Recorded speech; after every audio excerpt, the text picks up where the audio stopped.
Entonces, la clase pasada lo que habíamos hecho era extender o generalizar la simetría de isospin entre protón y neutrón que habíamos encontrado en la fenomenología nuclear al resto de las partículas. Esto es, digamos, así como el protón y el neutrón tenían una masa similar, y uno decía que eran, digamos, un doblete de spin un medio, o sea, las dos proyecciones de isospin, un medio. Había otras partículas que también aparecían con masas muy, muy parecidas o incluso iguales, y que entonces uno podía pensarlas como proyecciones también de distintos valores de isospin, un medio, uno, tres medios, etc. ¿Okay? Claro, cuando uno hacía eso, veía que también había alguna relación con otros números cuánticos como la extrañeza, este, y entonces eso era lo que había llevado a la gente a, en lugar de usar, digamos, un grupo SU2, el grupo SU2 de isospin, pensar, o sea, tratar de incluir la extrañeza en un grupo, digamos, más grande, el grupo SU3, que contiene como subgrupos a subgrupos SU2. Entonces, en SU3 uno de pronto podía incluir, digamos, la extrañeza y también conservar todas las cosas lindas o efectivas que había encontrado acerca del isospin, ¿sí? Porque el isospin iba a ser un subgrupo de SU2. ¿Sí? Entonces, Sakata había intentado hacer, digamos, un nuevo modelo donde asignaba, digamos, a la representación fundamental, a los estados bases, digamos, de SU3, tres partículas, ¿sí? Y trataba de generar el resto de las partículas con otras, pero eso no funcionaba por distintas razones. En particular, predecía la existencia de partículas que no existían, y predecía relaciones de simetría que tampoco se verificaban, ¿sí? Y entonces esto era lo que había llevado al modelo de quark, y en el modelo de quarks uno utilizaba la idea de la simetría de SU3, utilizaba la idea de composición, o sea, que las partículas, los hadrones, tanto bariones como mesones, fueran combinaciones, que no fueran en sí mismas partículas elementales. ¿Sí? Y, ¿qué más? Bueno, el modelo necesitaba que, que uno supusiera, ¿sí?, la existencia de estas partículas elementales, quarks, que sí eran la representación fundamental de SU3, pero bueno, eso tenía digamos, algún precio o varios precios, ¿no? Por un lado, digamos, uno tenía que suponer estas partículas que hasta ese momento no habían sido detectadas ni siquiera indirectamente, o sea, no había ninguna evidencia ni siquiera indirecta de que existieran, ¿sí? Salvo esta cosa de la clasificación de la asimetría. Por otro lado, tenían que tener carga eléctrica fraccionaria, lo cual también se daba de patadas con el conocimiento del momento, y distintos asignaciones de isospin, extrañeza, y números cuánticos. Entonces, con esto uno sí, efectivamente, combinando tres quarks, uno podía formar todos los bariones conocidos, combinando un quark con un antiquark, uno obtenía los mesones, ¿sí?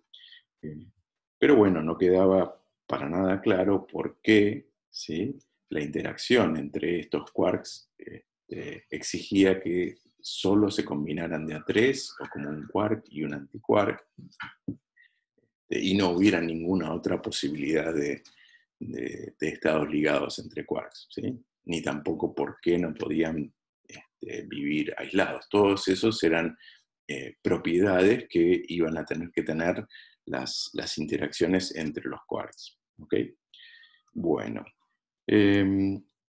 una de las características que tenían los quarks era que, digamos, eran partículas de spin un medio, eran fermiones. Vamos a ver a partir de la clase que viene que la ecuación de Dirac, digamos, me caracteriza perfectamente partículas de spin 1 medio, ¿no? Como son los electrones, los muones, los neutrinos, ¿sí? Entonces, los quarks también eran partículas de spin 1 medio, y eso requiere que cuando yo, digamos, combino varios de ellos, ¿sí? Para formar un estado, la función de onda tiene que tener, digamos, ¿cómo se llama? Propiedades definidas ante permutaciones, ¿ok? O sea, en general, si se trata de, digamos, de fermiones de spin 1 medio, entonces la función de onda necesariamente tiene que ser, digamos, antisimétrica ante permutaciones, ¿ok? Entonces, lo que dijimos la vez pasada en cuanto a la composición, en cuanto a, digamos, qué sé yo, que el protón iba a tener 2 quarks U y un quark D, y, digamos, o el neutrón 2 quarks D y un quark U, etcétera, etcétera. Además, ¿sí? La forma en que se tienen que combinar esos quarks en una función de onda, entonces tiene que tener, ¿cómo que se llama? Propiedades bien definidas ante permutaciones. Entonces lo que vamos a hacer mayormente en la clase de hoy es, digamos, bueno, a ver cómo sería, ¿sí? Armarnos funciones de SU2 o de SU3, ¿sí? Que tengan propiedades, digamos, de permutación bien definidas, ¿ok? Y vamos a ver que eso tiene consecuencias, digamos, físicas. De hecho, eso nos va a llevar, digamos, a, digamos, la necesidad de postular un nuevo número cuántico que va a ser, digamos, el número cuántico que, si quieren, crucial para entender posteriormente las interacciones fuertes a través de una teoría, digamos, similar al electromagnetismo, pero que tenga todas estas propiedades que necesita el modelo de quarks. ¿Ok? Entonces, eso sería el resumen de la clase pasada y, digamos, el preview de la de hoy. ¿Ok? Entonces, por un rato vamos a estar jugando con funciones de onda, pero bueno, eventualmente hacia el final de la clase vamos a ver que aparece una física muy linda. No sé si tienen alguna pregunta. ¿Estamos bien? Yo entendí bien, perfecto. Bueno, ok. Bueno, entonces, empecemos, digamos, recordando en realidad cómo es esto de armar funciones que tienen simetría definida ante permutaciones, ¿sí? En el caso de SU2, ¿sí? O sea, uno lo puede pensar, SU2 es el grupo cuya representación fundamental son las dos proyecciones de spin o isospin 1 medio, ¿sí? Y entonces, si uno quiere combinar dos objetos de, digamos, de SU2, digamos, lo de siempre, podría tener dos U's, ¿sí? Ahora, esos dos U's o dos proyecciones, digamos, más un medio, ¿sí? Esa función de onda, fíjense que, digamos, no tiene más remedio que ser totalmente simétrica ante permutaciones, ¿sí? Si yo permuto el primero con el segundo, es indistinguible, ¿ok? Lo mismo que si yo tengo dos Ds o dos, digamos, proyecciones de spin menos un medio, eso también necesariamente, digamos, es simétrico ante permutaciones, ¿no? No importa cuál es el primero o el segundo. ¿Ok? Ahora, fíjense, si yo tengo un UD, entonces ahí sí, digamos, recuerden que UD, digamos, en mecánica cuántica no es lo mismo que DU. ¿Ok? Entonces, digamos, en el caso de, digamos, de combinar un U y un D, ¿sí? Fíjense que yo lo voy a poder hacer de dos maneras, ¿sí? Entonces, lo voy a poder hacer de una manera que es simétrica ante permutaciones, ¿sí? Que es, digamos, sumando los dos, con, digamos, signo más, ¿sí? Y de manera antisimétrica ante permutaciones, ¿ok? Ahora, digamos, también de mecánica cuántica, recuerden que la combinación simétrica era la combinación que formaba un triplete con los dos estados, digamos, de proyección, digamos, más uno y menos uno, ¿ok? O sea, las tres, digamos, los tres estados simétricos vendrían a ser las tres proyecciones de spin o isospin total 1, ¿ok? Donde la primera sería la proyección más 1, la segunda es la proyección 0, la tercera es la proyección menos 1. ¿Ok? En cambio, la combinación que es antisimétrica ante permutaciones es lo que uno llama digamos, el spin o isospin 0. ¿Ok? Bueno, entonces, digamos, eso sería lo que uno, digamos, haría para combinar dos objetos de SU2. ¿Sí? Y esto que hicimos se lo suele representar, ¿sí?, como la combinación de dos representaciones fundamentales de SU2 que tienen dimensión 2, ¿sí?, me genera, digamos, un triplete, ¿sí?, tres estados que son totalmente simétricos ante permutaciones, y un singlete, digamos, que es el estado, ¿sí?, antisimétrico, ¿ok?, que representa el spin o isospin 0. ¿Ok?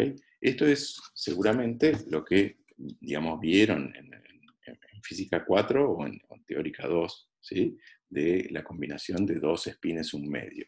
¿Ok? ¿Sí? ¿Alguna pregunta hasta acá? Por el momento no. Ok, bueno, entonces, la idea es, bueno, pero nosotros no nos queremos quedar con SU2, queremos hacer SU3 y no queremos combinar dos objetos, sino queremos combinar tres objetos. Vamos a querer combinar tres quarks, ¿sí?, para formar las funciones de onda, ¿sí? Ahora, la extensión digamos, de SU2 a SU3 para dos objetos es trivial, digamos, en el sentido de que lo único que uno tendría que hacer es replicar para, digamos, los otros estados, ¿sí? En lugar de, digamos, hacer las combinaciones entre U y D, ahora voy a hacer las combinaciones, por ejemplo, entre D y S. Entonces voy a tener el estado de D, el estado, digamos, combinado SD y el estado SS. ¿Ok?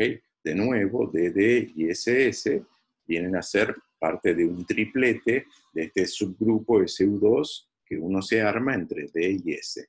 ¿Ok? Y tengo un estado, digamos, tengo estados simétricos y estados, digamos, y un único estado antisimétrico ante permutaciones. ¿Ok? Bueno, y de la misma manera, digamos, uno puede hacer, digamos, la analogía entre U y S, y entonces fíjense que de nuevo aparece otro triplete, ¿ok? Este, Otro triplete totalmente simétrico ante permutaciones, un estado singlete que es antisimétrico, ¿sí? Y los tripletes, fíjense que siempre comparten algún estado, ¿no? Digamos, el triplete de isospin comparte, digamos, el estado UU con el triplete entre, digamos, ese subgrupo entre U y S, ¿ok?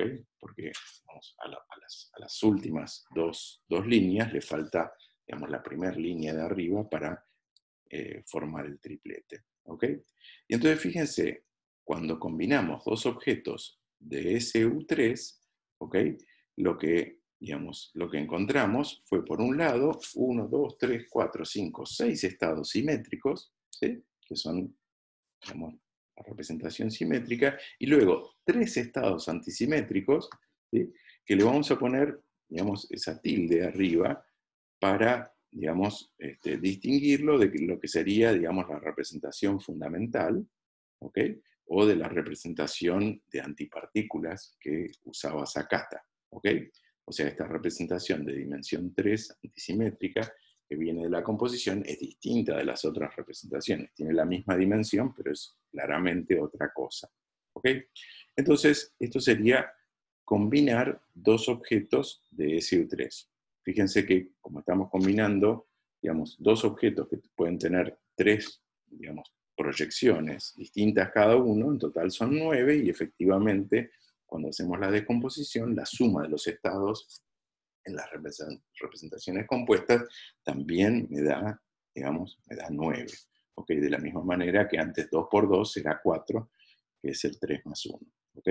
Eso es, digamos, importante cuando el grupo es más grande, ¿sí? Ahora, si uno quisiera, digamos, ahora no combinar dos objetos, sino quisiera combinar tres objetos, ¿sí?, de SU2, ¿sí?, sería como combinar tres espines un medio. Y de nuevo, ¿qué es lo que voy a tener? Bueno, de nuevo voy a tener el estado, digamos, que son tres U's o tres, digamos, espines para arriba o isospines más un medio, ¿ok? Que ese no tiene más remedio que ser, digamos, totalmente simétrico ante permutaciones de cualquier par, ¿no? Fíjense que ahora tenemos permutaciones entre el primero y el segundo, entre el segundo y el tercero, y entre el primero y el tercero, ¿ok? Bueno, ¿Ok? Y esto es un estado que tiene proyección, digamos, un medio más un medio más un medio, entonces es un estado de proyección 3 medios. ¿Ok? Bueno, y de la misma manera, digamos, el estado de DD necesariamente es simétrico ante permutaciones y vendría a ser el estado con proyección menos 3 medios. ¿Sí? Ahora, si uno tiene, digamos, dos U's y un D, fíjense que ahora, si tengo en cuenta la posición relativa que tienen ellos, entonces tengo tres posibilidades. ¿Sí? Que los dos U's estén primero y el D tercero, o que el D esté al medio o la primera posición. ¿Sí? Ahora, si yo tomo esos tres estados posibles, fíjense que yo puedo armarme una combinación que sea simétrica ante permutaciones de cualquier par de ellos. ¿Ok? ¿De acuerdo? Fíjense que esta manera de sumar, digamos, de combinar los tres estados es totalmente simétrica. Digamos, cuando yo invierto, supónganse, la primera y la segunda posición para el primer estado me queda invariante, pero cuando invierto la primera y la segunda para el segundo se me convierte en el tercero y recíprocamente. ¿Ok? Entonces es un estado totalmente simétrico ante permutaciones, son, digamos, los tres términos tienen dos proyecciones más un medio y una menos un medio, así que es digamos, tiene una proyección un medio, ¿sí? ¿Ok? Y bueno, es totalmente simétrico. Ahora, puedo hacer exactamente lo mismo para dos Ds y un U, y entonces lo que obtengo es otro estado totalmente simétrico, pero con proyección menos un medio. ¿Ok? Bueno, ahora, fíjense que cuando yo hice la combinación lineal, digamos, de los tres estados, básicamente usé una posibilidad. Entonces, para los tres estados, que son dos U y un D, me quedarían dos combinaciones lineales posibles ortogonales. ¿Sí? Y lo mismo para, digamos, cuando yo quisiera combinar los estados que son dos Ds y un U. ¿Ok? Ahora, eh, bueno, ejercicio para una noche de insomnio, fíjense que no es posible, ¿sí?, hacer combinaciones de los tres estados que tienen dos U y un D, digamos, que sean o totalmente simétricas o totalmente antisimétricas ante permutaciones y, por supuesto, ortogonal a la primera que ya definimos. ¿Sí? O sea, con lo que nos queda, ¿sí?, no podemos conseguir una función de onda que sea ni totalmente simétrica, ¿sí?, y ortogonal a la primera que obtuvimos, ni totalmente antisimétrica ante permutaciones. ¿Ok? Bien. Pero lo que sí podemos hacer es que, digamos, al menos sea simétrica o antisimétrica ante permutaciones de alguno de los dos, digamos, alguno de los tres pares. ¿Sí? O sea, que yo pueda, sea simétrica ante intercambio del primero con el segundo, ¿sí?, o del primero con el tercero, o del segundo con tercero. ¿Sí? Bueno, supónganse que, digamos, como estos estados que todavía, digamos, puedo formar, no los puedo obtener ni totalmente simétricos ni antisimétricos, los voy a ordenar de alguna manera, y bueno, me voy a construir algo que sea, pónganle, digamos, antisimétrico ante preguntas. Una cosa que, digamos, me olvidé. Fíjense que los cuatro estados que armamos, los cuatro son simétricos, ¿sí?, y vendrían a ser las cuatro proyecciones de spin o isospin 3 medios, ¿sí? ¿Ok? Entonces, esos cuatro que armamos, por sí solos forman, digamos, una representación de bidimensión 4 totalmente simétrica. ¿Sí? Ahora, ¿cómo me armo combinaciones que sean antisimétricas o simétricas ante intercambio de alguno? ¿Sí? Supónganse que agarro, ¿sí?, y busco digamos, uso el singlete, ¿sí?, de SU2, que venía de combinar, digamos, en forma antisimétrica, ¿sí?, un estado U y un estado D. ¿Sí? Ahora, si yo quiero que estos, digamos, con esto armar un estado de tres, digamos, de tres objetos, ¿sí? Y que sea una proyección más un medio, me alcanza con ya enchufarle un U al final del singlete, digamos, de SU2, ¿sí? Entonces, este estado que acabo de escribir, fíjense que es antisimétrico, antiintercambio del primero y del segundo, ¿sí? Tiene proyección más un medio, y no tiene simetría definida ante intercambios del primero con el tercero o del segundo con el tercero. ¿Ok? Bueno, ¿sí? Fíjense que de la misma manera me puedo formar un estado antisimétrico, antiintercambio de la primera, digamos, y la segunda posición, pero con proyección menos un medio, simplemente agregando, digamos, un D, o sea, un spin, digamos, para abajo, ¿sí? Y eso sería, digamos, una representación de dimensión 2, porque tiene dos estados con simetría mixta antisimétrica. ¿Ok?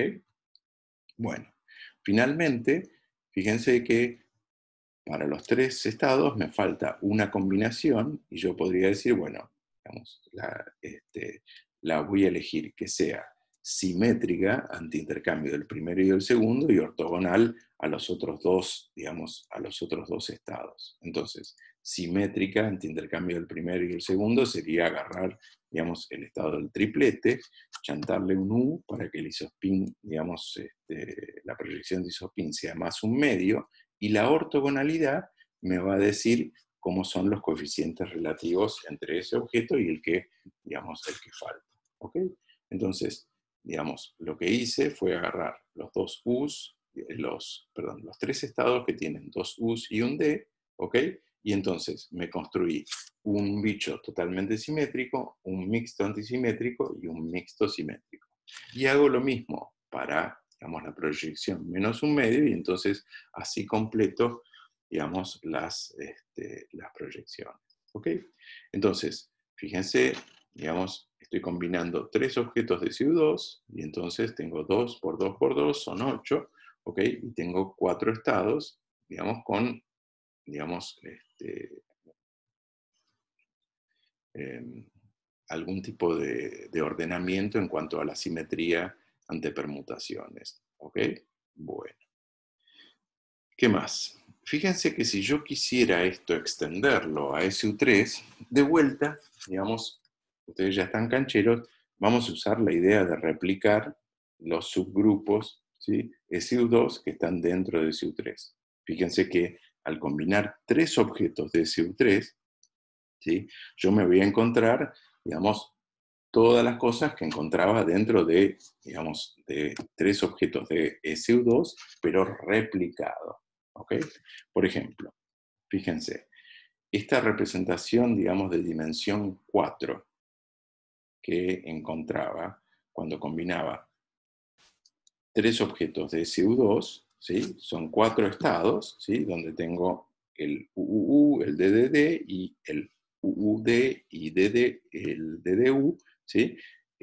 Las comillas ahí quiere decir que, digamos, que es un estado que tiene dos U's y un D, por ejemplo, con la simetrización que corresponda, ¿okay? Que no la, digamos, escribo ahí toda la función de onda para no recargar. ¿Ok? Pero entonces, estos cuatro estados serían la representación, digamos, de dimensión 4, que serían las cuatro proyecciones de, digamos, spin o isospin 3 medios. ¿Sí? Pero esto es entre U y D. Ahora, yo esto mismo lo puedo replicar, digamos, entre U y S y entre D y S. ¿Sí? Por supuesto, todos estos bichos representan partículas conocidas, ¿no? Las deltas. ¿Okay? Ahora, si yo hago lo mismo entre U y S, entonces voy a tener otra representación de dimensión 4, totalmente análoga. Fíjense, es como si yo, en lo que ya escribí para SU2, reemplazara D por S. ¿Okay? Y lo mismo, digamos, entre D y S, donde ahora lo que estoy haciendo es reemplazar, digamos, el U por S en la original.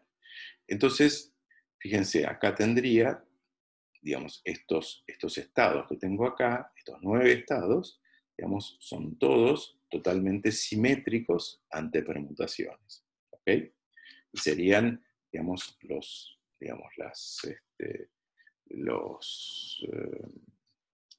los estados simétricos de los tres subgrupos SU2 en SU3. ¿Ok? Por supuesto, digamos, me falta algo, y que es que en SU3 también tengo estados, digamos, como el estado U, D y S, que no estaba en ninguno de los subgrupos SU2. ¿Ok? Y ese estado UDS también lo voy a poder escribir en forma totalmente simétrica ante permutaciones de cualquiera. ¿Ok? Bueno, y entonces,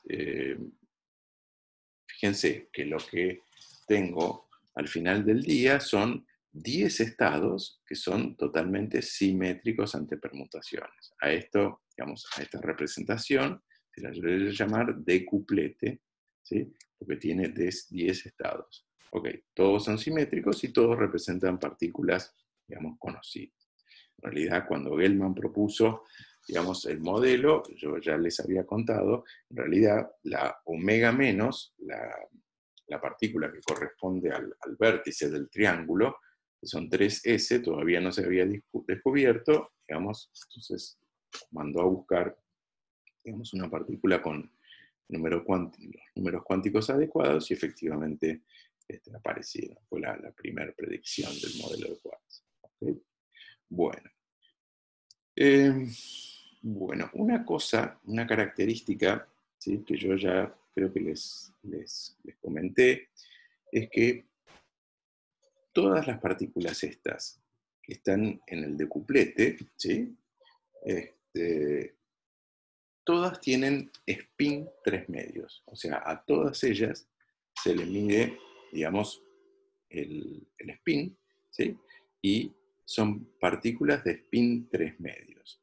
Ahora, si uno piensa que el spin de estas partículas va a venir del spin de los quarks, digamos, que las constituyen, ¿sí?, simplemente combinándose, entonces uno tendría que decir, bueno, además de la función de onda que armé yo para, digamos, el isospin y la extrañeza, ¿okay?, va a haber una función de onda que me diga cómo se combinan los spines de los quarks. ¿Okay? Ahora, el spin, dijimos que era, digamos, es un grupo SU2. ¿Sí? Ahora, la combinación de 3 spines, en realidad ya la hicimos, es simplemente agarrar, ¿sí?, la representación de dimensión 4 de SU2, ¿sí?, y reemplazar U por flechita para arriba, D por flechita para abajo, y esas serían las funciones de onda, digamos, de SU2, digamos, con simetría definida ante permutaciones. O sea, serían las 4 funciones que representan, digamos, las 4 proyecciones de spin 3 medios. O sea, si yo tengo una partícula que tiene spin 3 medios y ese spin proviene de la combinación de los spines submedios de sus 3 constituyentes, entonces esto que está recuadrado va a ser la función de onda que representa digamos, el grado de libertad de spin. ¿Ok? Entonces, una delta más, ¿sí?, supónganse que tiene el spin proyectado, digamos, en menos z, ¿ok?, que tiene, por ejemplo, proyección menos un medio en la dirección z, entonces va a ser, por un lado, digamos, la función de onda UUU, correspondiente a, digamos, el SU3 de isospin y extrañeza se lo suele llamar sabor, ¿ok? Entonces, la función de onda de sabor es UUU y la función de onda de spin será, digamos, bueno, si es la proyección menos un medio, será la tercera del recuadro. ¿Ok? Bueno, y así yo puedo combinar las funciones de onda. O sea, la función de onda total, por ahora, va a ser la combinación del SU3, de isospin y extrañeza, SU3 de sabor, ¿ok?, y digamos, la parte de spin. ¿Ok? Bueno, ahora, una cosa, digamos, que llamaba mucho la atención es que en el caso de estas partículas, ¿sí?, tanto la parte de sabor, como la de spin, es totalmente simétrica, ¿ok? Es totalmente simétrica ante permutaciones.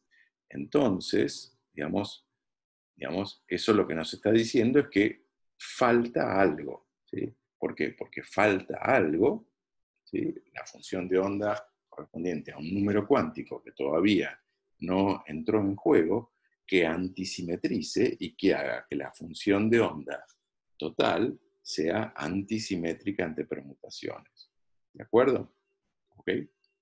Entonces, el hecho de que las partículas del decuplete, ¿sí?, sean todas de spin 3 medios, lo que me está sugiriendo es que falta, un número cuántico que me antisimetrice. ¿Ok? ¿Sí? Bien.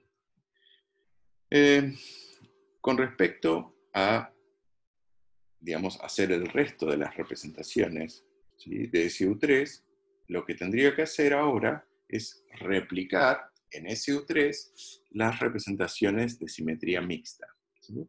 Entonces, supónganse que yo agarrara, cualquiera de esos dos dobletes, ya sea el mixto antisimétrico o el mixto simétrico, ¿sí? Entonces yo lo que tengo son, doblete, dos estados que tienen proyecciones más un medio menos un medio, ¿sí? Ahora, eso mismo que hice entre U y D, fíjense que yo lo podría, y que representan, serían un buen candidato para el protón y para el neutrón, ¿no? Por ejemplo.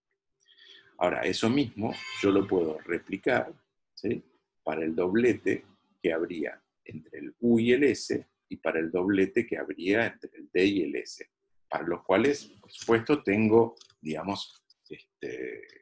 partículas candidatas, ¿sí?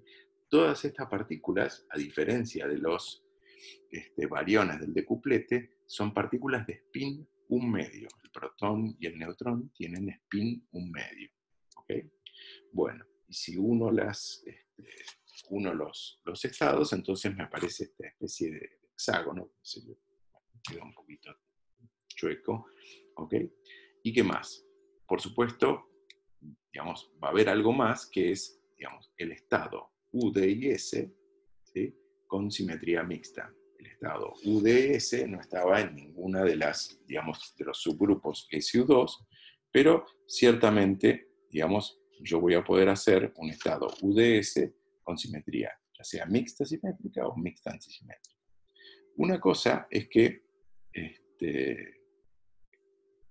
fíjense que el estado UD y S, cuando yo quiera armarlo con simetría mixta, lo que voy a encontrar es que en realidad hay dos estados posibles, ¿sí? Imagínense que esto tiene U, D y S. Cuando hago la combinación, por ejemplo, el U y el D pueden estar formando un triplete de isospin o un singlete de isospin, ¿sí? O sea, el U y el D que hay en este estado UDS, ¿sí?, pueden estar combinados como triplete o como singlete.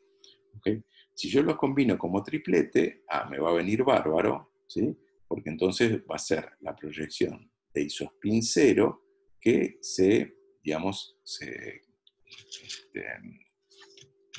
que encaja perfecto con los otros estados, el sigma más y el sigma menos, que son otros estados de isospin 1. ¿Ok?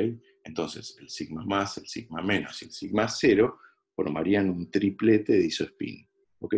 Y después, también voy a tener la posibilidad de armar una combinación entre U, D y S, ¿sí?, que sea antisimétrica entre U y D. ¿Ok?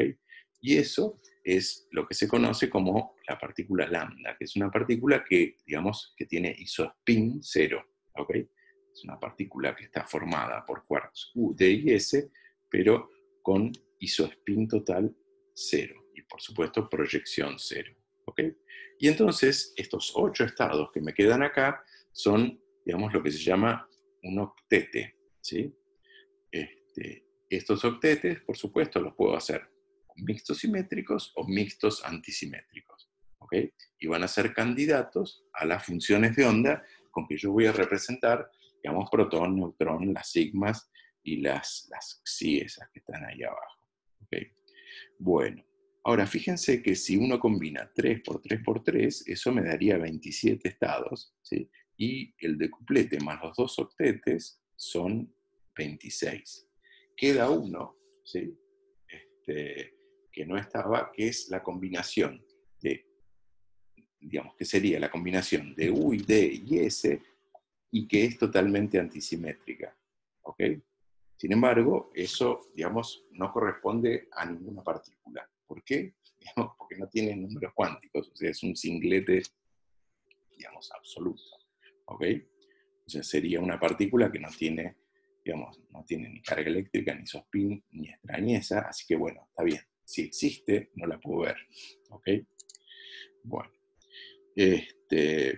bien. Entonces, estas serían las funciones de onda con simetría mixta perdón, esto sería los estados con simetría mixta de CU3, que bueno, que yo después tendría que escribir explícitamente. Eso ahora lo vamos a hacer. Pero fíjense lo Una siguiente. pregunta, Rolo. Vale. Tengo una pregunta. ¿Me podrías explicar de nuevo cuál es la diferencia entre, por ejemplo, el sigma cero del decuplete y el sigma cero del octete? O sea, entiendo que tienen spin distinto, Claro. pero ¿hay Bueno, alguna otra diferencia? a ver, o sea, tienen spin distinto, ¿sí? Pero además la función de onda de SU3 es distinta, ¿sí? La del sigma 0 asterisco, ¿sí? Es totalmente simétrica ante permutaciones, ¿ok? En cambio, la del sigma 0 es, digamos, tiene simetría mixta, ¿ok?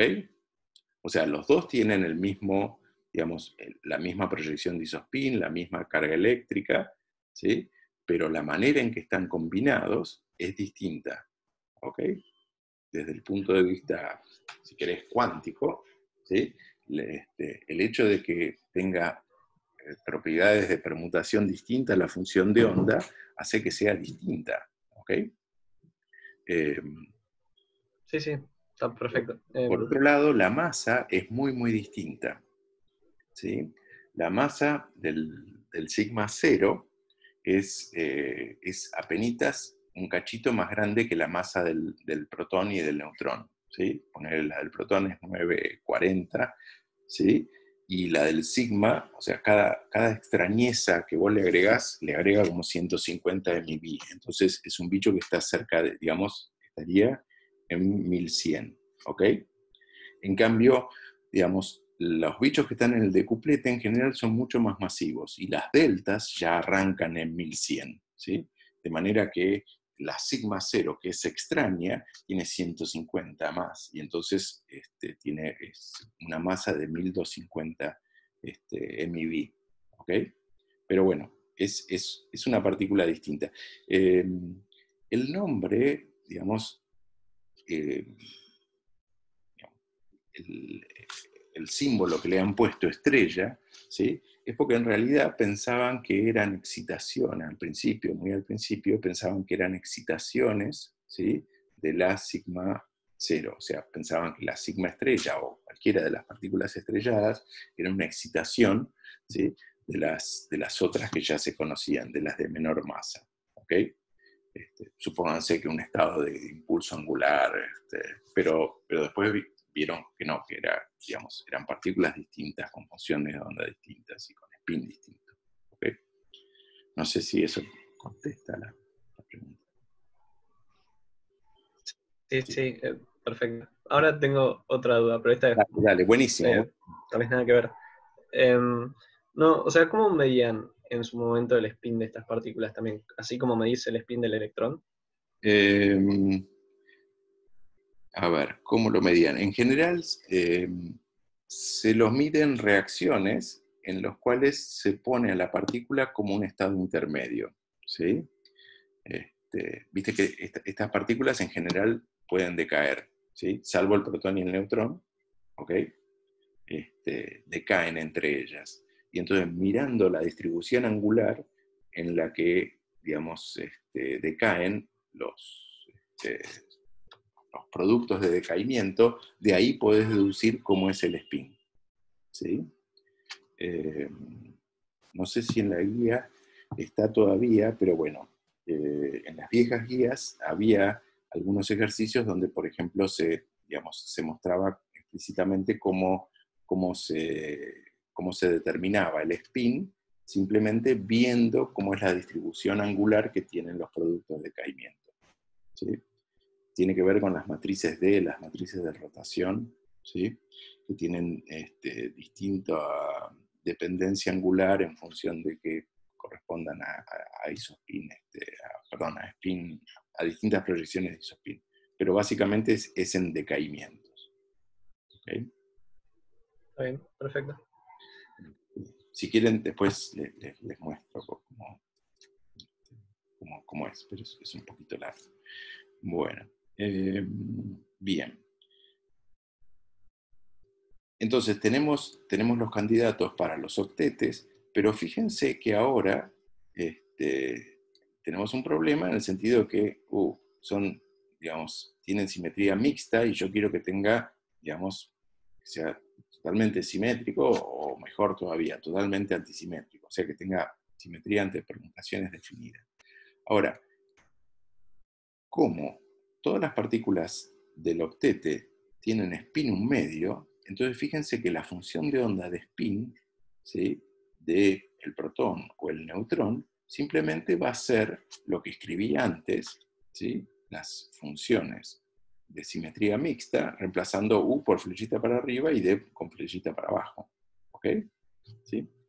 Entonces, una cosa que también es un ejercicio para una noche de insomnio, ¿sí?, es que si uno combina, ¿sí?, una función de onda de sabor, ¿sí?, mixta simétrica con el análogo de spin mixto simétrico, ¿sí?, y a eso le suma la mixta antisimétrica con el spin mixto antisimétrico, lo que queda es totalmente simétrico ante permutaciones.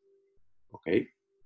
Esto, bueno, la única manera de convencerse es hacerlo explícitamente, ¿sí?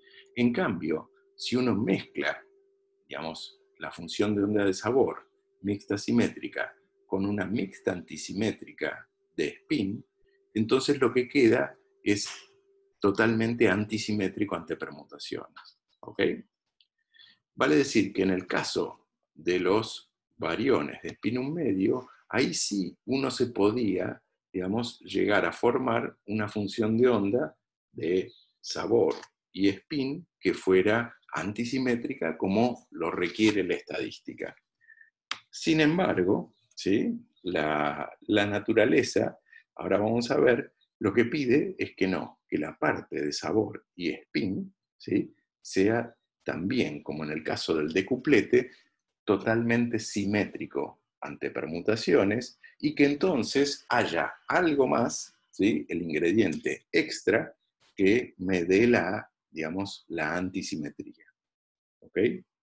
La manera en que,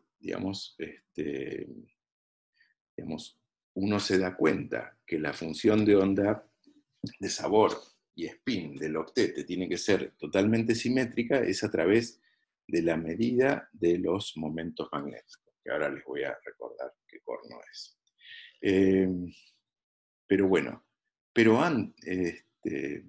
a ver, ¿qué es lo que... No, me perdí. Pero antes, vamos a ver una cosita, vamos a construir explícitamente las funciones del octete. O sea, yo les dije, bueno, las de SU2 son estas dos que habíamos escrito, simplemente buscándolas medio a pulso. ¿Ok? Pero yo necesito también las funciones, o sea, estos serían, por ejemplo, candidatos mixto simétrico, antisimétrico para el protón y el neutrón. ¿Sí?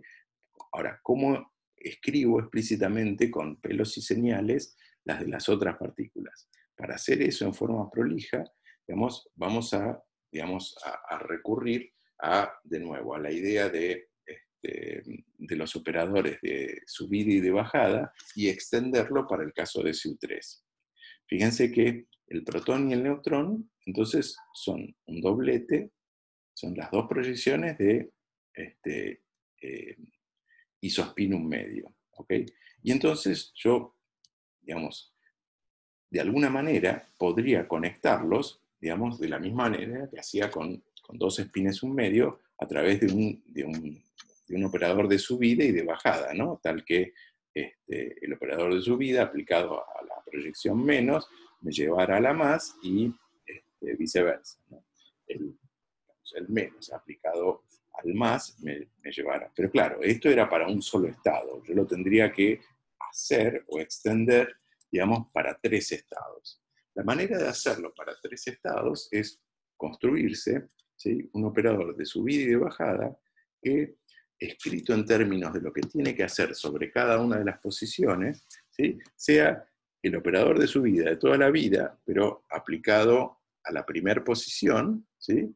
Y luego, bueno, fíjense, en el primer término tendría el operador de subida y bajada aplicado a la primera posición y no le hace nada digamos, a la segunda y a la tercera, ¿sí? ¿Esto por qué es? Porque si no, digamos, estaría cambiando en más de, digamos, de 1 el salto en proyección de spin o isospin, ¿ok?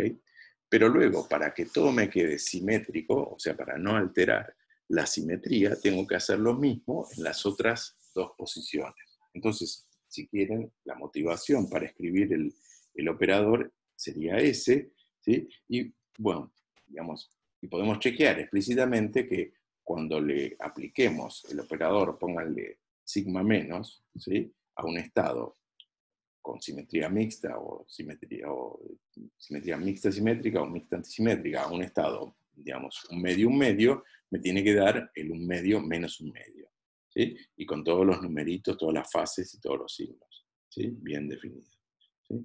Entonces, ¿qué es lo que yo querría hacer? Querría agarrar, por ejemplo, el estado, supónganse, esto sería el mixto simétrico de un medio, ¿sí?, y le aplico el sigma menos, entonces tendría que ver cómo actúa ese cachivache que definí, ¿sí? Entonces, fíjense, tendría que ir, digamos, los 3 términos del operador actuando sobre los 3 términos de la función de onda, ¿no? ¿Ok? Entonces, fíjense qué es lo que va a pasar, ¿sí? Ahora, supónganse, el primer término del operador, ¿sí?, me modifica la primera posición, ¿sí? Cuando actúa sobre el primer término de la función de onda original, ¿sí?, un sigma menos, ¿qué es lo que me va a hacer? Me va a cambiar el u que está en la primera posición por un d. Entonces, en lugar de u de u, lo que voy a tener es d de u, ¿ok? Cuando yo aplique el primer término del operador al segundo término de la función de onda, ¿sí?, que es d u, como es un sigma menos, el sigma menos sobre el d la va a aniquilar, ¿ok? Y entonces, cuando aplique el primer término del operador sobre el tercer término de la función de onda, menos 2 d, fíjense que lo que va a hacer es convertir el u que está en la primera posición en un d, ¿sí? Y entonces voy a tener menos 2 d, que es el segundo término del resultado, ¿ok?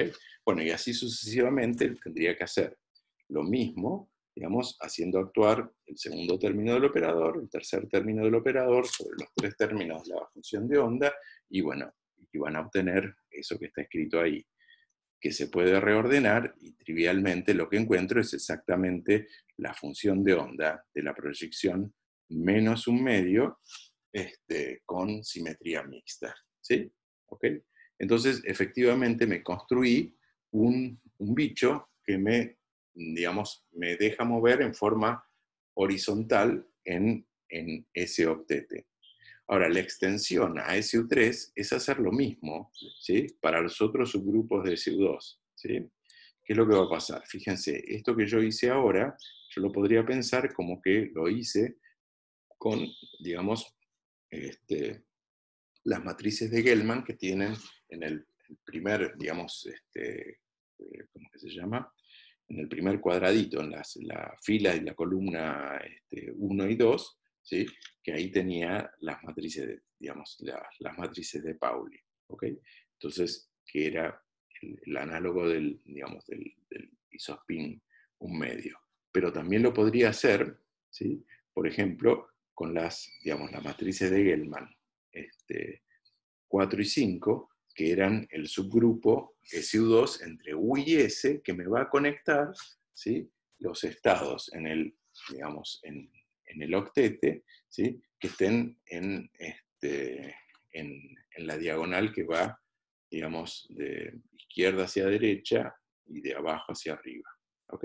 Y finalmente el tercer subgrupo SU2, 6,7, que conecta D con S, ¿sí?, vendría a ser, digamos, lo que me mueve en esa dirección. Entonces, fíjense que operando sucesivamente con estos tres, digamos, tipos de operadores de subida y de bajada, yo me puedo mover, digamos, en el octete y ir obteniendo explícitamente las funciones de onda con su signo. ¿Ok? ¿De acuerdo? No sé si esto se entendió o necesitan que vaya un poquito más despacio. Creo que está bien, pero te hago una pregunta. Dale. Perdón si es medio lenta, pero, No, o sea, no. ¿Sí? entonces, o sea, vos como que agarrás las cosas que ya sabías de SU2 y te Ujú. sirve para algunos grupos de SU3. Ah, listo. Claro, sí, sí. Por supuesto, o sea, siempre, o sea, esto es lo más fácil de hacer, ¿sí? Si vos vas, digamos, a un matemático, el matemático te lo va a hacer en general para SUN, ¿sí? Pero necesitaríamos varias No, clases. no, Y a mí me está resulta perfecto, sí. muy aburrido. ¿Ok? La única, digamos, hay una única sutileza, ¿sí? Imagínense que ustedes separaran el estado de protón, ¿sí?, que está en uno de los vértices, digamos, del hexágono, ¿sí?, y le aplicaran digamos, el operador de B-spin, ¿sí?, el verde, ¿sí? Eso los lleva hacia, digamos, el centro, donde está el lambda 0 y el sigma 0, ¿sí? Ahí hay digamos, una sutileza que posiblemente lo vean como un ejercicio en la práctica, y que es que cuando proyectan con el operador verde desde el protón, ¿sí?, no necesariamente caen en algo que tenga el isospin definido. O sea, caen en una combinación lineal del sigma 0 y del lambda 0. ¿Ok? Lo mismo que si salen del neutrón, ¿sí?, y operan ¿cómo que se llama? Aplican el operador rosa, ¿sí?, también llegan a una combinación lineal del sigma 0 y el lambda 0. Y entonces lo que tienen que hacer es, digamos, buscar de esas dos combinaciones lineales cuál es triplete y cuál es singlete. ¿Ok? Porque, por ejemplo, digamos, si yo partiera del sigma más y utilizara el operador celeste, eso sí me va a llevar, digamos, al estado sigma 0, ¿ok? Porque el operador celeste me mueve dentro de una misma, digamos, de un mismo valor de isospin total, ¿ok? Pero bueno, eso se lo van a explicar en la práctica. Es la única sutileza que le falla a la analogía usando los subgrupos SU2 dentro de SU3. ¿Okay? Buenísimo. Gracias. Bueno, ¿qué más? ¿Qué más? Bueno, entonces con esto tendríamos la manera de escribir las funciones de onda. ¿Sí? Bueno, y entonces, ahora, ¿cómo es el asunto de los momentos magnéticos que les comentaba antes? Yo les dije que la naturaleza me pide, ¿sí?, para las, ¿cómo se llama?, funciones de onda de los bariones de spin un medio, que sean, ¿cómo es?, totalmente simétricas ante permutaciones. ¿Ok?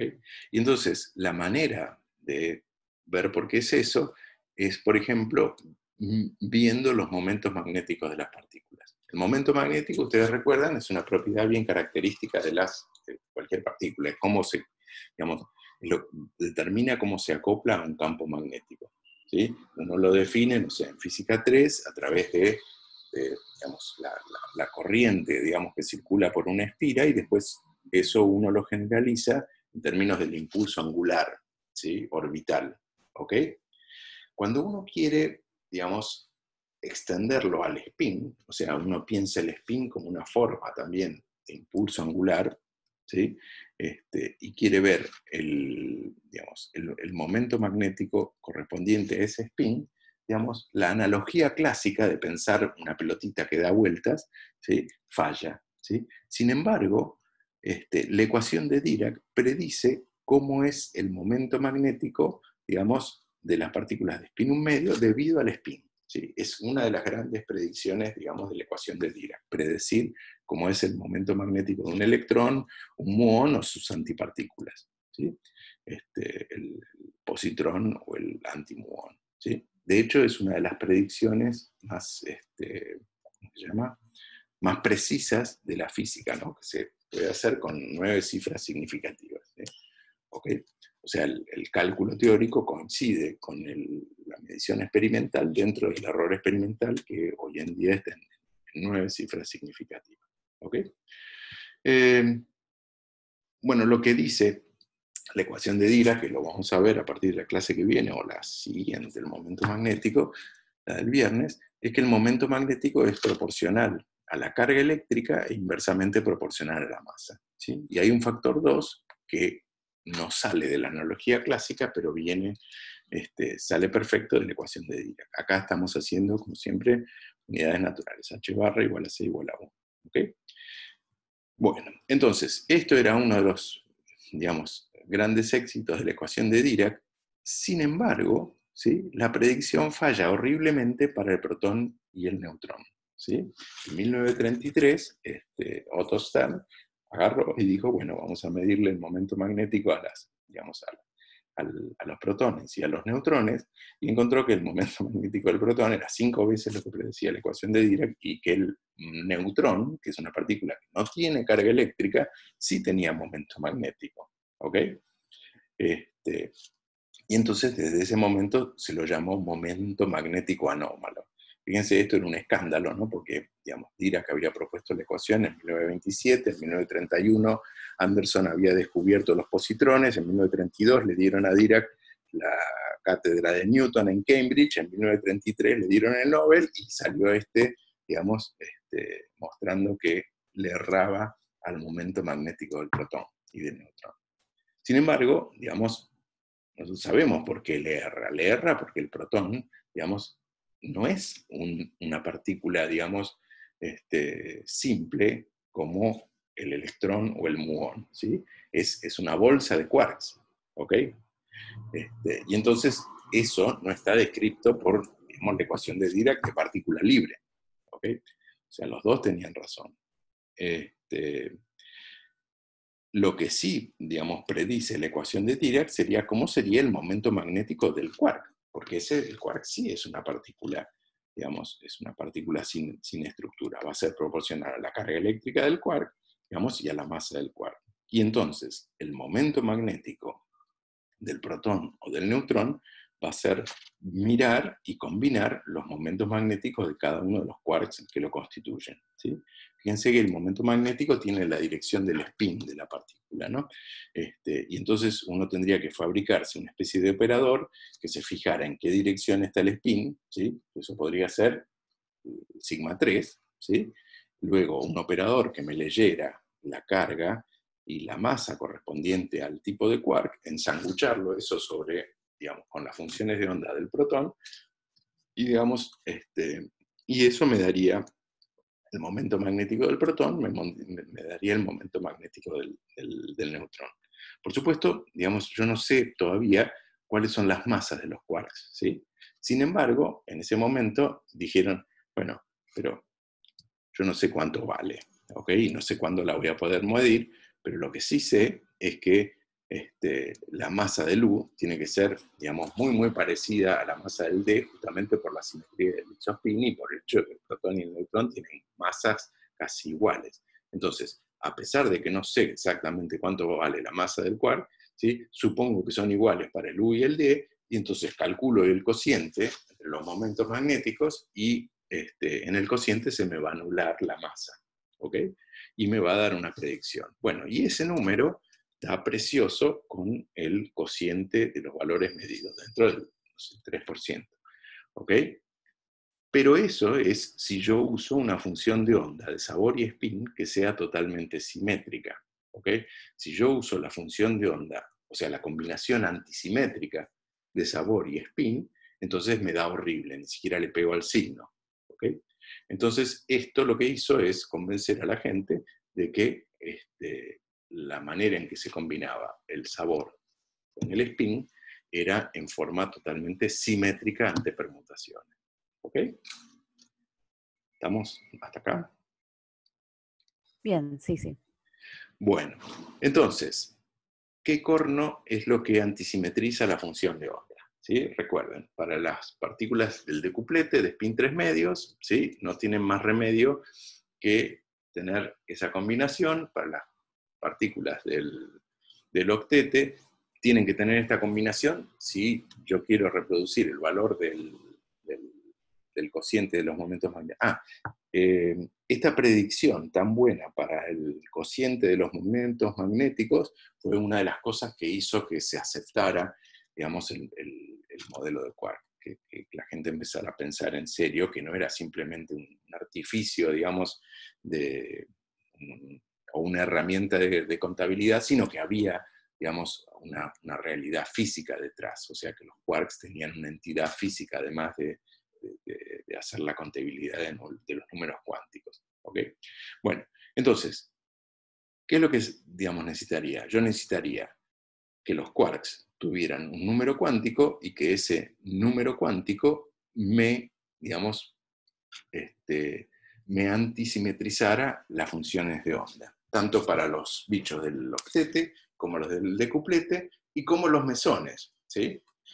Bueno, entonces a la gente lo que se le ocurrió es lo siguiente. Bueno, ¿cómo corno ahora me armo una función de onda que sea totalmente antisimétrica? Y en realidad ya uno las tiene, ¿sí?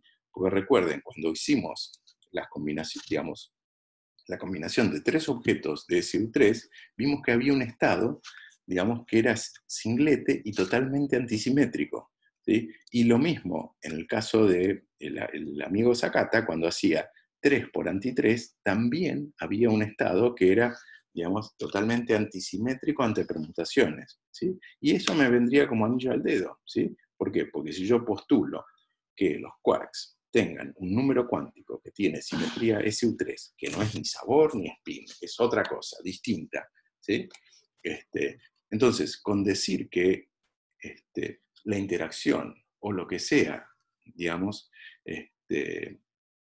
necesita que el estado correspondiente a la combinación sea totalmente antisimétrico, entonces eso me va a dar la antisimetría de las funciones de onda que necesito. O sea, ¿qué es lo que estoy diciendo? Lo que estoy diciendo es que, digamos, voy a decir que hay un número cuántico de SU3, ¿sí? Y pónganle, donde en la representación fundamental voy a tener el estado rojo, el estado azul y el estado verde, ¿ok? Y entonces, fíjense, para la combinación de 3x3x3, ¿sí? La función de onda totalmente antisimétrica sería esta cosa, ¿ok? Entonces lo que estoy diciendo es que los quarks tienen, digamos, alguno de estos 3 colores y que cuando se combinan en hadrones, lo hacen necesariamente en estas funciones de onda totalmente antisimétricas, ¿sí? Ahora, que sea totalmente antisimétrica, que sea singlete, es lo mismo que uno decía, un singlete, digamos, un singlete de spin, que es un estado que no tiene ni spin total ni proyección, ¿sí? O un singlete de isospin, digamos, era algo que no tenía isospin. Un singlete de color, entonces, es un estado que es esencialmente descolorido, ¿ok? Y eso me viene al pelo, porque entonces este color que tienen los quarks es algo que no van a tener, digamos, ninguno de los hadrones, ninguno de los bariones, ni ninguno de los mesones explícitamente. ¿Ok? ¿Por qué? Porque el color está en una combinación singlete. ¿Ok? Y por otro lado, fíjense, lo que estoy diciendo es que, bueno, si la naturaleza exige que la función de onda sea, digamos, singlete, ¿sí? Lo que me está diciendo es que, digamos, los quarks individualmente, como tienen un color, digamos, explícito, no pueden existir, ¿ok? ¿Por qué? Porque si quieren el estado de menor energía, ¿sí? De la interacción, ¿sí?, que va a estar asociado a este número cuántico de color, hace que el estado de menor energía sean las combinaciones singletes, y que cualquier otro estado no singlete tenga una energía digamos, tanto más alta, ¿sí?, que conviene, digamos, ¿cómo que se llama?, utilizar esa energía para polarizar el vacío y volver a formar estados que sí sean singlete de color. ¿Ok? Esto, digamos, vamos a volver sobre este, digamos, concepto muchas veces.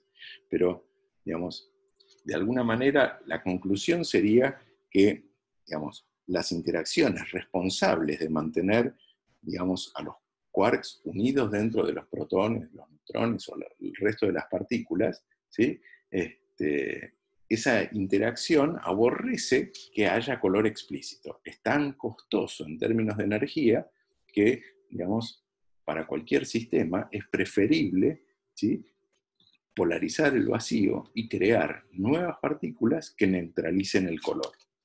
¿Ok? ¿Cómo sería esto? Supónganse que tienen un protón, ¿sí? El protón, entonces, habíamos dicho que son, digamos, dos quarks U y un quark D con una simetrización adecuada, y entonces pónganle que, digamos, cada uno lleva un color explícito. Esos colores, entonces, ahora yo sé que van a estar, digamos, tienen que estar combinados en forma totalmente antisimétrica, ¿sí? Ahora, si por alguna interacción o lo que fuera, yo quisiera, digamos, quisiera alejar alguno de los quarks, supónganse que le acerco a este protón otra partícula cargada, un electrón o lo que sea, y entonces, digamos, interactúan y tratan de arrancarle, digamos, un quark U. Entonces, ¿qué es lo que diría la interacción fuerte? La interacción fuerte dice, no, digamos, no puedo tener color explícito, entonces voy a utilizar esa energía que vos, digamos, me entregaste para arrancar el quark U en crear un par, ¿sí?, de color-anticolor, y entonces al final del día lo que voy a tener es, por un lado, digamos, ¿cómo que se llama? Por ejemplo, un neutrón y un pión, que es un estado de color-anticolor y que entonces es singlete también de color. ¿Ok? Y entonces esto sería, por ejemplo, el mecanismo con el cual se formaba el deuterio. ¿Se acuerdan? En el caso del deuterio, ¿sí?, yo tenía, digamos, dos protones que colisionaban, uno de ellos se transformaba en neutrón y se producía el pi+. Entonces, el mecanismo, digamos, de interacción fuerte sería eso: utilizar la energía que yo invertí, ¿sí?, en tratar de arrancar ese quark U, ¿sí?, en polarizar el vacío y volver a tener dos objetos que sean singletes de color. Y lo mismo sería, digamos, para un neutrón, ¿sí? Si yo trato de arrancar cualquiera de ellos, entonces me conviene polarizar el vacío y volver a formar dos estados singletes del color. ¿Ok? Y por supuesto, digamos, la simetría en que está, en el hecho de que estos dos procesos, desde el punto de vista del color, son totalmente análogos y entonces, digamos, van a tener la misma probabilidad, la misma energía, a menos de pequeñas correcciones electromagnéticas. ¿Ok? Entonces, esta sería, si quieren, la manera, digamos, en que tiene la interacción de color, ¿sí?, de mantener siempre objetos físicos que sean descoloridos, que son los que, digamos, nosotros conocemos. ¿Ok? Por supuesto, este sería el esqueleto, esta sería la idea que hay detrás, ¿sí? En 1970, bueno, en los años 70, a principios de los 70, un señor que se llama Toft, ¿sí?, encontró que era posible hacer una teoría de interacciones que, digamos, que tuviera como simetría subyacente la simetría SU3 y que tuviera todas las características que uno necesita para, digamos, las interacciones entre los quarks, ¿sí?, y que predice cuantitativamente cómo son las interacciones entre los quarks. Esa teoría se llama cromodinámica cuántica, ¿ok? Pero bueno, la vamos a ver ya en la segunda, bien entrada la segunda parte del curso, ¿ok?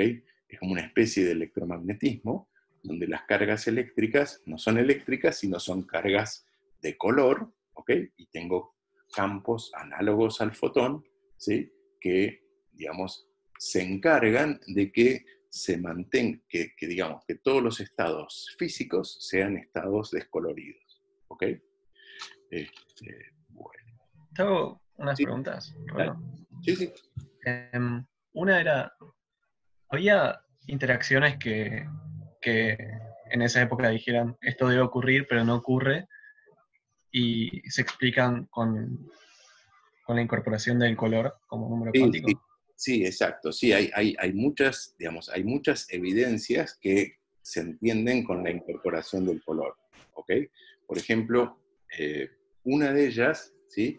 Es muy divertida, ¿sí? Y está relacionada con la aniquilación de electrones y positrones en, digamos, en partículas, ¿sí? O sea, todo esto, digamos, viene, digamos, medio Discovery Channel, ¿sí? ¿Por qué? Porque necesitamos, bueno, lo que vamos a hacer a partir de la clase que viene, que es una teoría, digamos, cuántica relativista, ¿sí? Para entender todos estos procesos de creación, aniquilación, etcétera, etcétera. ¿Ok? Pero bueno, les voy contando.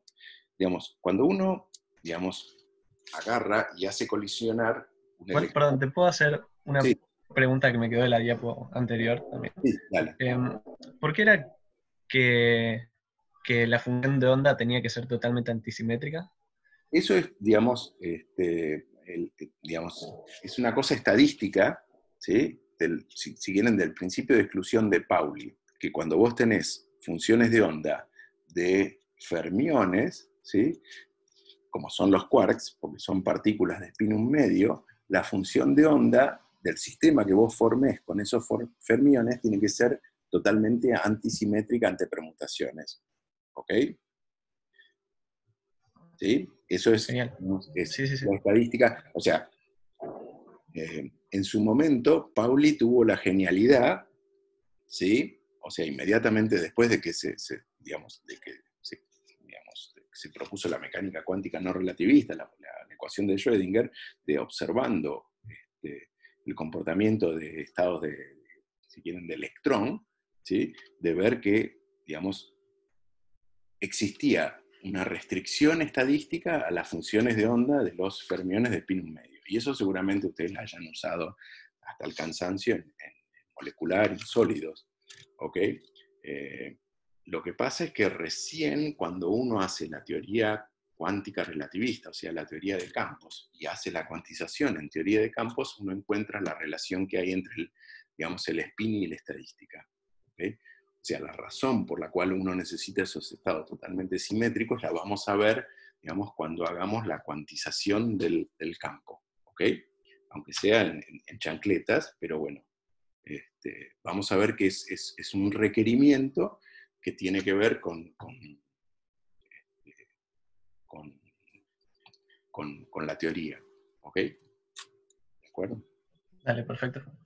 Bueno, entonces, vamos a ver una evidencia del digamos, al menos un ejemplo de evidencia del color, donde incluir ese grado de libertad de colores en número cuántico me explica algo medido, ¿sí? Y vamos a ver que eso también nos sirve para muchas otras cosas más. Entonces yo les decía, si uno acelera un electrón contra un positrón y lo hace chocar, bueno, una de las cosas que predice la ecuación de Dirac es que se van a aniquilar, ¿sí?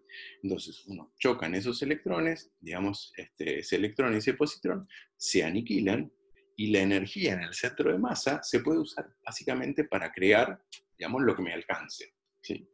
Una cosa que puede ocurrir, ¿sí?, en esa colisión es que se cree un par electrón-positrón de nuevo, o también otro par de partículas distintas, ¿sí? Por ejemplo, un más, un menos, o otro par de partículas. O sea, cuanto más energía disponible yo tenga en el centro de masa, entonces yo voy a poder crear estados que son cada vez más energéticos. ¿Ok? Bueno. Ahora, así como esto es algo que uno puede calcular haciendo, digamos, perturbaciones de la ecuación de Dirac, de la misma manera que ustedes hacían perturbaciones de la ecuación de Schrödinger, hacen perturbaciones de la ecuación de Dirac, se calcula esto, y la probabilidad de esto, bueno, da algo. Es una cuenta muy, muy sencillita que uno puede hacer, que es, digamos, proporcional a alfa, la constante de estructura fina, ¿se acuerdan? ¿Sí? Que es la carga dividido H barra C, y digamos, e inversamente proporcional a la energía que tiene cada, digamos, los haces de electrones y positrones iniciales. ¿Ok? Una cuentita. Ahora, esto es, digamos, la versión simplificada despreciando las masas del electrón y el muón. O sea, si uno quiere incluir las masas, entonces ahí la expresión es un poquito más complicada, pero supónganse que uno está haciendo las colisiones a una energía, digamos, que es mucho mayor que la de las masas de estas dos partículas, entonces la supone despreciable. ¿Sí? Ahora bien, así como se crean esos pares muón-antimuón, se podrían crear un par de U anti-U, de D anti-D y de S anti-S. Es más, no solo se podrían crear, sino que tienen la obligación de hacerlo. ¿Okay? Entonces, cuando yo hago las colisiones electrón-positrón, lo que veo es que salen pares de electrones, pares de muones, ¿sí? Y también que se forma materia, digamos, hadrónica. Ahora, ¿qué es lo que pasa? Cuando salen estos bichos, ¿sí? Estos bichos, fíjense, desde el punto de vista electromagnético, si la interacción es puramente electromagnética, la única diferencia, ¿sí?, entre crear un par mu más, mu menos, o crear un par U y anti-U, es la carga, es el hecho de que de que los quarks U tienen carga distinta de los electrones o de los muones. ¿Sí? Y entonces la sección eficaz, la única diferencia va a ser que en la constante de estructura fina me aparece, digamos, la carga de los quarks U en lugar de la carga de los muones. ¿Ok? Bueno, el asunto es que cuando se crean estos pares de quark U anti-U, fíjense que, digamos, se van a crear con impulsos iguales y opuestos, ¿no? ¿Por qué? Porque se habían aniquilado el electrón y el positrón, ¿sí? Supónganse que venían con la misma energía, entonces el par quark-antiquark va a salir con impulsos iguales y opuestos. Y entonces, ¿qué es lo que va a hacer? La interacción de color me va a decir, no, ustedes no se pueden escapar, ¿sí? Digamos, solitos, vamos a usar parte de esa energía para polarizar el vacío y hacer que ustedes se vayan por lo menos como piones, o como, digamos, hadrones, o sea, como partículas sin color. Y la probabilidad de eso va a ser 1, ¿sí? ¿Por qué? Porque la simetría que me dice que el color, digamos, no puede ser explícito, o sea, que los objetos físicos tienen que estar desprovistos de color, es una simetría exacta. ¿Ok? Entonces, que se van a convertir en hadrones va a ser con probabilidad 1. Pero en cualquier proceso yo físico que mida, voy a tener que tener en cuenta, digamos, que todos los procesos posibles que que me contribuyen a estados finales. Entonces, si yo hago el cociente entre, digamos, la sección eficaz de aniquilación electrón-positrón, hadrones, y eso lo divido por la, digamos, electrón-positrón a mu más, ahí en vez del igual tendría que ser un más, a mu más, mu menos, ¿sí? La diferencia va a ser simplemente la suma de los cuadrados de las cargas de los quarks, ¿sí? Y entonces, el quark U tiene carga 2/3, al cuadrado 4/9, el D tiene 1/3, y el S tiene 1/3, menos 1/3, perdón. Entonces, ese cociente tendría que dar 2/3. ¿Okay? Eso se mide, ¿sí? Y da 2. ¿Ok? Y justamente, ¿qué es lo que nos estamos olvidando acá? Lo que nos estamos olvidando es que esos quarks U anti-U, D anti-D y S anti-D y S anti-S pueden venir, digamos, en 3, digamos, colores distintos. O sea, el U anti-U lo puedo hacer como par rojo anti-rojo, azul anti-azul, verde anti-verde. Y entonces, el 3 es el factor del color que hace que la predicción, en vez de 2/3, sea 2, como se mide experimentalmente. ¿Ok? Estas cositas que están ahí, digamos, son los resultados de 2 experimentos, y las rayitas verdes es lo que saldría a la cuenta esta que, digamos, con los dedos que hicimos de 2/3, la rayita roja es si uno, digamos, en vez de quedarse al orden más bajo de teoría perturbativa, uno se va, digamos, a tercer orden, ¿sí? Pero digamos, la diferencia no es muy grande, ¿sí? ¿Cómo que se llama? El resultado naive, usando el orden más bajo, me da bastante bien con lo que se observa. Entonces, esto digamos, se lo toma como una evidencia, o sea, el color siempre, ¿cómo va a aparecer? Como una multiplicidad, ¿sí? En los estados que me va a faltar, ¿sí? Bien. Sin embargo, ¿ok?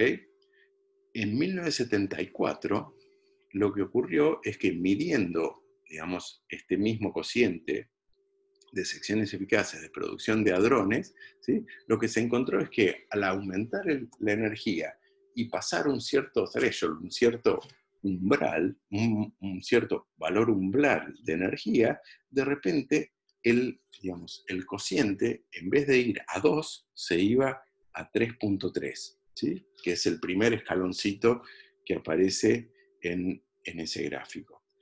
Ahora, ese 3.3 era consistente con que, digamos, en lugar de 3, digamos, tipos de quarks, U, D y S, apareciera un cuarto con carga eléctrica 4/9, y por la energía a la cual empezaba a producirse, digamos, estos procesos, ¿sí? Se deducía que la masa de digamos, de este nuevo tipo de quark, que se lo llama C o CHARM, ¿sí? Era 1.6 gigaelectronvolts, o sea, era un quark que era 1,5 veces, digamos, la masa del protón, o sea, un quark pesadísimo, ¿ok?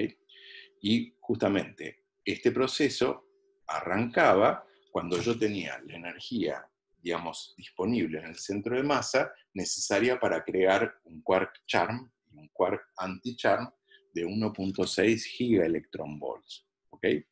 Entonces, claro, digamos, por un lado, se me rompió el SU3 y ahora lo que tendría es una especie de SU4, ¿sí? Bueno, uno podría hacer de vuelta todas digamos, las funciones de onda, y etcétera, etcétera, pero, digamos, por un lado no tiene mucho sentido porque la simetría esta está recontra rota, ¿sí? Fíjense que un quark a lo sumo tendría, no sé, un tercio de la masa de ¿cómo se llama? De un tercio de la masa del protón, ¿ok? O aún menos. Y en cambio, estos bichos tenían 1,5 veces por sí mismos. Entonces, si había una simetría de SU4, esa simetría estaba, digamos, recontra rota, ¿ok? Y en 1977, de vuelta, otro saltito, y ese saltito era, digamos, consistente con que, digamos, apareciera un nuevo sabor de quark, digamos, el bottom, ¿sí? O B, y el ratio se fuera a 3.66, ¿sí? La masa de este quark era del orden de 4.5 gigaelectronvolts, de manera que ahí ya ni siquiera tenía, digamos, ningún gollete hablar de simetría, ¿sí? Y bueno, la historia esta termina que digamos, en 1995 se pudo, digamos, producir pares, ¿sí? Del último tipo de quark conocido, que se llama TOP o Truth, ¿sí? Y que tiene una masa de 178 gigaelectronvolts, o sea, es casi 180 veces la masa del protón, ¿sí? De manera que, fíjense, nosotros habíamos arrancado con el isospin, digamos, los quarks U y el D, ¿sí? La extrañeza me agregó el S, ¿sí? Pero después apareció el charm con carga 2/3, el bottom con carga -1/3 y el top, ¿sí? Y entonces, digamos, una curiosidad, digamos, es que fíjense que estos 6 tipos de quark que conocemos, ¿sí? Digamos, están ordenados como en 3, digamos, en 3 familias, ¿sí? Con, digamos, esta carga, o carga 2/3 o carga -1/3, y masas crecientes. Estamos seguros de que no existen, digamos, quarks más pesados, ahora les voy a explicar por qué, ¿sí? Pero, digamos, la forma en que quedan ordenados los quarks, también, digamos, es reminiscente de la forma en que quedan ordenados el electrón y su neutrino, el muón, digamos, y el neutrino de muón, y un tercer tipo de leptón, ¿sí? Que se llama tau, y que tiene un neutrino correspondiente. O sea, de alguna manera hay 3 familias de quarks, 3 familias de leptones, ¿sí? Con masas crecientes y con carga. Esto, por supuesto, digamos, me está hablando a gritos, ¿sí? De que hay una simetría, digamos, extra entre quarks y leptones, ¿sí? Bueno, esa simetría, bueno, les queda para ustedes. Es algo que la gente ha, digamos, tratado de, digamos, de buscar, tratado de encontrar, digamos, de alguna manera hacer una especie de grupos donde uno ponga los quarks y los leptones, ¿sí? Pero por ahora sin éxito. Pero, digamos, es casi evidente que hay, digamos, hay un pattern, ¿sí? De masas y de cargas eléctricas en estas 6, que serían las 6 partículas elementales. O sea, estas serían, digamos, esta sería la tabla periódica que uno tiene a partir de 1995. Son digamos, son los fermiones elementales que existen. Y hasta donde sabemos, no existen más que estos fermiones. ¿Ok? Después vamos a ver que las interacciones, ¿sí? Me agregan, digamos, otros campos, ¿sí? Cuyos cuantos también se los considera partículas, pero que son bosones, ¿sí? Estos serían ¿cómo se llama? Los fermiones de la teoría, ¿sí? Bien. El pico que aparece, fíjense, del orden de 100 gigaelectronvolts, ¿sí? Corresponde a lo siguiente. Yo lo que estoy haciendo es, supónganse, una liquidación en más menos, en más mu menos o quark antiquark, ¿sí? Esa liquidación, cuando es electromagnética, digamos, está mediada por un fotón. Sin embargo, digamos, hay otros mediadores análogos del fotón, pero para las interacciones débiles, ¿sí? Que vamos a ver más adelante, que son muy masivos, ¿sí? Ahora, la sección eficaz que uno, digamos, si uno la calcula para esos, digamos, mediadores mucho más masivos, ¿sí? Hacen una especie de pico, ¿sí? La probabilidad hace un pico, que es el que se ve ahí en el dibujito, cuando uno llega a la masa digamos, de esa partícula. ¿Ok? Sin embargo, mucho antes, ¿sí? De que uno pueda producir efectivamente la partícula, digamos, con su masa, empiezan a haber rastros, ¿sí? En las secciones eficaces medidas de estos, digamos, de las contribuciones de estas partículas, ¿sí? Más pesadas, mucho antes de que uno las pueda medir. Y de hecho fue la manera, digamos, mucho antes de que se pudiera producir en el laboratorio, digamos, los quarks top, digamos, la gente ya sabía que existían y que tenían una masa, ¿sí? Del orden de 178 gigaelectronvolts por la manera en que entran en las secciones eficaces. Esto lo vamos a ver, digamos, al final del curso, ¿no? La idea es que al orden más bajo, ¿sí? La aniquilación de más y menos es lo que uno calcula, ¿sí? Haciendo perturbaciones. Sin embargo, uno tendría que tener, digamos, en cuenta los órdenes sucesivos de la teoría de perturbaciones, que es agregar al mismo estado inicial y final todos los procesos intermedios posibles que podrían contribuir, ¿sí? Y entonces, para yo tener digamos, la precisión posta, digamos, tendría que tener en cuenta todas las cosas que pueden existir incluso como estados intermedios. O sea, tengo que tener en cuenta la probabilidad, digamos, de que en ese, digamos, estado intermedio, ¿sí? Que yo no observo, se produzca, no sé, un elefante y un antielefante. Una partícula muy pesada, digamos, y su antipartícula, y después eso decaiga. O sea, que eso ocurra durante un tiempo muy, muy chiquito. De esa manera es que uno descarta el hecho de que haya partículas más pesadas. ¿Por qué? Porque si hubiera otras partículas más pesadas acopladas, digamos, electromagnéticamente o vía, digamos, las interacciones débiles o fuertes, entonces tendría que haber rastros en las secciones eficaces de esas partículas. Entonces, de esa manera es que uno descarta que existan otros leptones o otros quarks más pesados. ¿ok? Porque ya los veríamos, ¿sí? Fíjense, esto es en forma ampliada el pico, digamos, correspondiente al Z que les mostraba del otro gráfico, y fíjense, si yo amplío mucho, ¿sí? Digamos, la curva verde es suponiendo que existan 3 familias, digamos, de leptones, ¿ok? Y las curvas rojas es suponiendo que existieran solo 2 o que existieran 4, ¿ok? Entonces, fíjense que, digamos, hay una diferencia cuantitativa en las predicciones que es muy grande. Los errores, digamos, eso está medido, ¿sí? Y las bandas de error que tienen los puntos está aumentado 10 veces, ¿sí? O sea, los errores en realidad son 10 veces más chicos. Y entonces de esta manera nosotros nos convencemos de que solo existen 3 familias, digamos, de leptones y de quarks.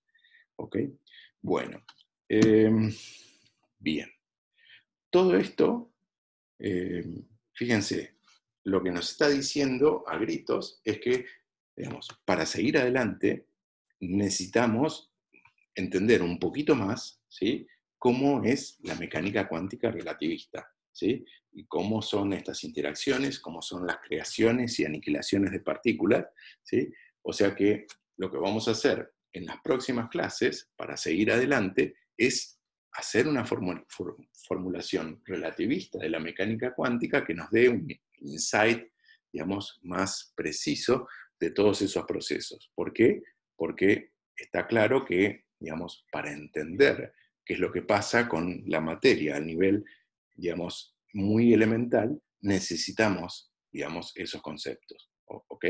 O sea, lo que vamos a ver en las próximas clases de mecánica cuántica relativista y un poquito de campos es justamente lo que necesitamos para entender un poquito mejor cómo sigue esta historia de la elementaridad. O sea, no es, digamos, un delirio teórico, no es una cosa exótica, sino es una cuestión puramente fenomenológica, lo que, digamos, no se entiende, ¿sí? sin incluir, digamos, estos elementos. Bueno, entonces yo me parece que voy a parar acá, y la clase que viene, entonces, arrancamos con la ecuación de Dirac. No sé si tienen algunas preguntas, o están ya muy cansados, o confundidos. No, esta última parte se entendió muy bien. Okay. Bueno. Bueno, Macanudo, entonces, a ver, vamos a parar.